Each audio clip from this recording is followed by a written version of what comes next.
So Trevor joins me to review Melbourne racing. How are you, Trev? Good, mate. Good. We will get to the All-Star Mile meeting on Saturday at Caulfield, but you've been to a couple of other meetings last week as well, starting on Wednesday at Sandown, where we've got a dead heat. Thought it was going to win probably 100 out and 50 out, and then on the line I thought it actually got beat, so probably a bonus getting sort of half our money back. So it was a funny sort of race. I recommended taking sort of 4:20 in the morning, which I was happy to do. It was well backed, and then late it sort of just got the blows and sort of got out to $5 and $6 plus on Betfair. So it did end with the roughie. So that was the only sort of race we bet in. So had a sort of small winning day there. And then Friday night at the Valley, you had a bet? Yeah, so we had a few bets there. We backed, I'll just get it up here. We backed, early on we backed Sellers, which ran sort of third, so they had every chance. The roughie, I said, it had $26 and it sort of got out right in the last 20. I paid sort of $31 top Betfair SP, but basically I didn't see it before that. It was sort of always sort of under $26. And then we backed race. Sorry, I'm just going through. Race 5, back for Varo. Thought it was only 2 hopes, and sort of wanted to back Vivaro on save on the second pick, and the second pick beat. And Vivaro finished up running third.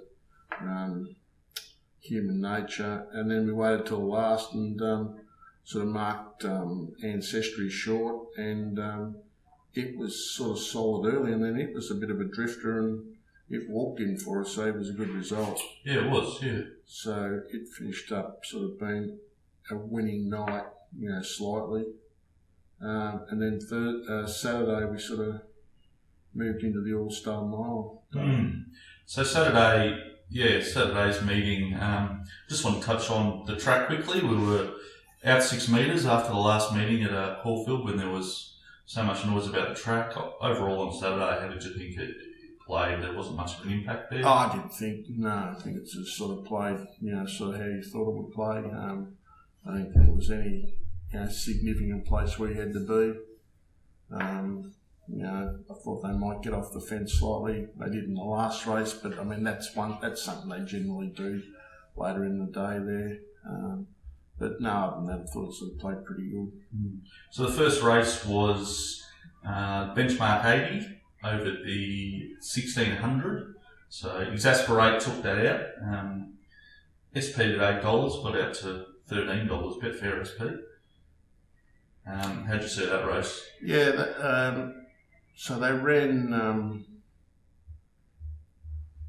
slowish time sort of going out. Skidor was heavily backed. He went forward and south side of the leader and then sort of dropped out. Exasperate sort of ran to about his figure. Jester Halo, it ran on. It sort of can put in a run every now and then. Not a hugely rating race for me. They're sort of just thereabouts, but they sort of need that class a little bit less to fire. Race 2 was over the 2400, another benchmark 80. Grand Promenade, the fairly short favourite in the end, got into about $3. SP at $2.80. Took that out. Anything of note for the stayers? Not really. It ran to its figure. Looked like it was going to get beat. Probably got headed at the 150 and then sort of fought back. Second and third ran okay, but they're sort of limited. And Igniter, it was the big drift in the market. It was sort of out by Schnitzel, so probably wasn't sort of bred to run the trip. The winner goes okay, but I don't think there's any real more improvement in him. He'll just can do what he does, and that's about it. So if he gets in the right race. So race 3 was the 1,000-metre dash, which again favourite River Knight took out. It's a 2-year-old race. Not a huge rating race. The winner improved its rating on its first run, but they're only sort of normal Saturday Class 2 rides. They wouldn't be backing them in any group races. Yep. So race 4 was over the mile. Western Sun got up for Craig Williams. SP'd at $6.50. Betfair SP again $9. But he was a big drifter because looked like a pretty good performance in the end. I marked it sort of $10 and thought it was a skinny race and wasn't going to get anywhere near it. And right at the death, the Betfair SP got out. It was a pretty good effort. He sort of sat back off from Williams, and it was strong through the line. Sort of looked like it might sort of have a bit more to give. Palmy's honest, but maybe back to 1400 might suit it a bit better. And the disappointment was thought of that sort of. So you back thought of that, didn't you? Yeah, in hindsight, it probably wasn't that smart. I think with it, it's just a one-dimensional horse, and the two big figures that it's had are when it's just left alone in front. It's a bit like Nature Strip, when they get everything to run, everything suited to them, it's okay, but when it's when they don't, they sort of can get beat. So I thought it was disappointing. It's got too comfortably over your price. But, well, I think sort of market sort of probably wanted to see something as well. I had the figure I rated it. I had a bigger figure for it, over 2,000 at Caulfield, but it's sort of pretty poor. Sort of pretty poor, I thought. Race 5 was the Mornington Cup Prelude over the 2000. Inverloch at $12 SP, Betfair SP $18. Yeah, took that out. I'd be disappointed if any of these could feature in the Mornington Cup. It'd be a pretty poor race. Wasn't a high rating race? Not really. Secret Blaze sort of was short odds and it struggled. It sort of peaked on its run a bit. Wasn't sort of suited. Inverloch just got to find the front. It just kept going to one speed and it kept going. Sort of ran up to its figure that it ran at Caulfield when it ran second. But the market dismissed that rating, and it probably dismissed it again. It sort of just gets everything run to suit. Odeon's disappointing sort of beast. But out of this race, I think a couple others, Valcruz Bay, and they're probably looking for wet tracks. So race 6 was the dash, the 1100 metre Inglis dash. Excess funds got chops at $5.50. I think you backed Sartorial Splendour and Way Up in the Sky. Way Up in the Sky ran second. It ran second, got out slow, but I think it had every chance. Sartorial Splendour was, when I sort of looked at the sectionals and everything like that, it flew. They went out basically in the equivalent of 34 seconds for the first 600. They ran 28 and a half seconds for the first 500 metres. So, and Jamie Carr, she didn't want to let the horse on the inside crosser. To me, she should have just let the horse on the inside crosser and then come to the outside of it. Mm-hmm. Very rarely do you see horses win when they've got a horse half cutting outside, and especially when they're going that hard. So they just both dropped out, and I think Excess Funds was in the right spot. He sort of just sat back off and had the right run at them. He sort of produced a good figure because they ran fast time. They actually went out fast and come home quick, so he improved his rating. Not a bad little horse. So on to race 7, which was the main event, the All-Star Mile. Pretty interesting betting race in the end, probably. A few overlays. Alligator Blood got out beyond your rate of price, but you also backed Fierce Impact, which was at a good price, and of course the winner, Regal Power. Yeah, because Alligator Blood was so short, I sort of only put Regal Power in sort of as just a small sort of overlay, or it's basically just a saver bet. It was good. I think it had the right run, and probably because they sort of went hard in the race. they went out pretty quick. They went out, sort of 60 seconds, the first 1,000. Probably the fact that it had a 2,000 metre run to start before probably helped it, and it was sort of strong at the end.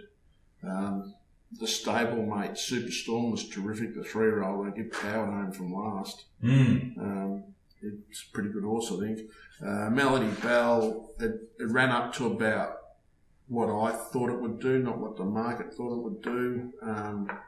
And it got held up slightly, but I think it sort of pretty much had every chance, and Fierce Impact had every chance.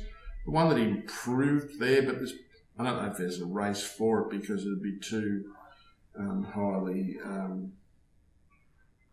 rated, is Darlasun actually returned somewhere near its form. They rode it cold and it ran on at the end.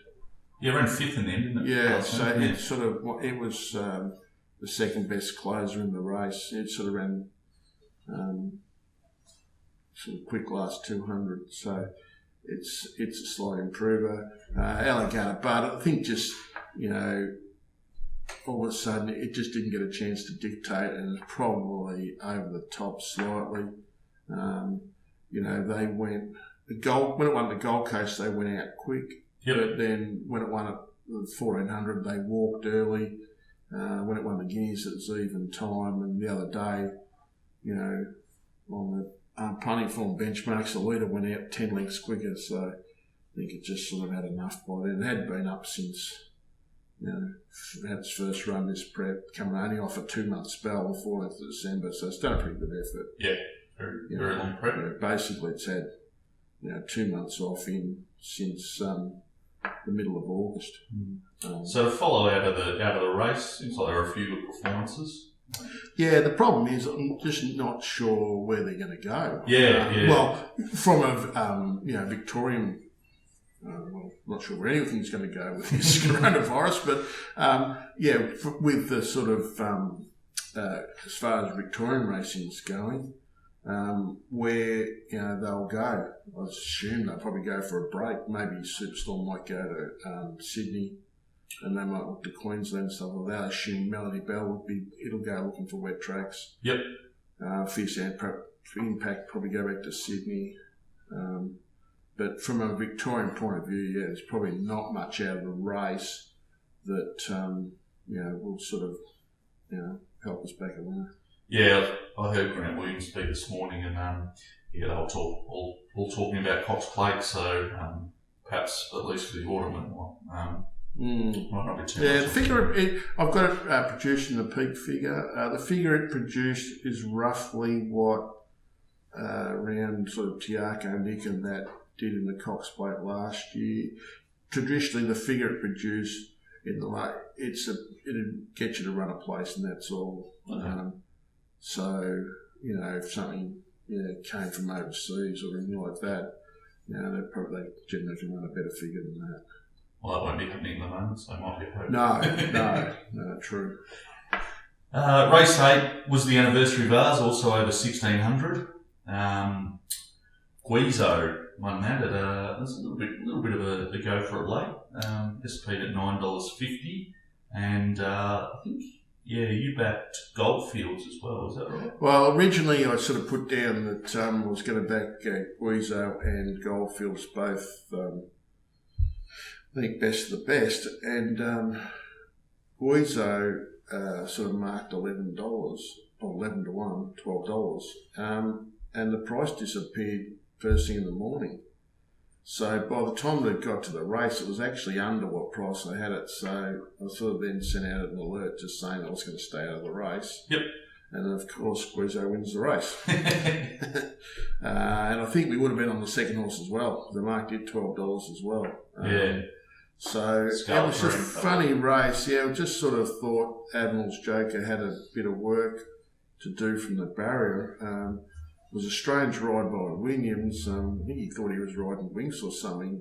He basically just took off and made one run down the side, and then it sort of peaked on its run. The market loves this horse all the time, and I'm not sure if it's as good a horse as what the market thinks it is. It is a 7-year-old lightly raced. It's obviously got issues and stuff like that. Yep. Guize goes good at Caulfield. He's just a Caulfield horse. Starlet Green was good first up for New Stable. Held the Street, ran its honest race, a Tassie horse, but it's a sort of 9-year-old. And Goldfields is it's fair, but I think to me they don't ride it properly. To me, it's a you leave it alone in front, let it roll along. I thought that was its best wins, but they tend to want to ride it with a sit. So it's getting on now. So I'm not sure going forward there's many winners. Maybe sort of the Scarlet Dream, but I assume it'll probably go back to Sydney. Yeah, and the lucky last of the day was over the 1200, another benchmark 80. Godolphin was a good overlay in the end and got the win from, I think we backed the favourite as well, Phoenix Global, which failed, I think ran 8. Yeah. Lighter ran second and I'm telling you third. Yeah, so, we'll become sort of the last race specialist Friday night and Saturday night. Godolphin was a good over. I only like the two horses, Phoenix Global and Godolphin. Phoenix Global was heavily backed. It missed the start, and then once he missed the start, then he sort of it looked like it was half pulling its way forward, but then he sort of hunted it forward. So I'd be forgiving of it. I think it's not a bad horse. And the market wanted, on its figure that ran it, the market wanted to be with it. Godolphin was a terrific ride. It just sort of sat off the speed, tracked into it nicely, and it was a nice overlay for us. It was trading in the middle sixes on Betfair. Betfair SP was 820 in the end. So leader was solid. I'm telling you, does what I'm telling you does. It runs on. Villasachi ran on as well. Again, I'm not sure. They're honest, but there's no sort of stars here. So I think, unlike last week, I sort of thought there was a few horses that we could sort of follow going forward, going into Mornington and Bendigo. I'm not sure if there's that much in this meeting, but so it was a reasonable betting meeting. Had quite a few bets, but it sounds like perhaps not that much perhaps to follow out. No, going forward. So so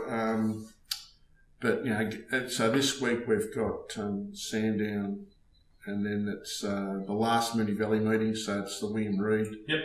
With Bivouac and that. It's like a good field for the William Reid. Yeah, and I think it's a stock state, so it's normally a pretty good meeting. It'll be the final of the 955. Yep. So it's not the normal run-of-the-mill benchmark 64s and silly maidens and stuff like that. Yep. And then Mornington Cup meeting.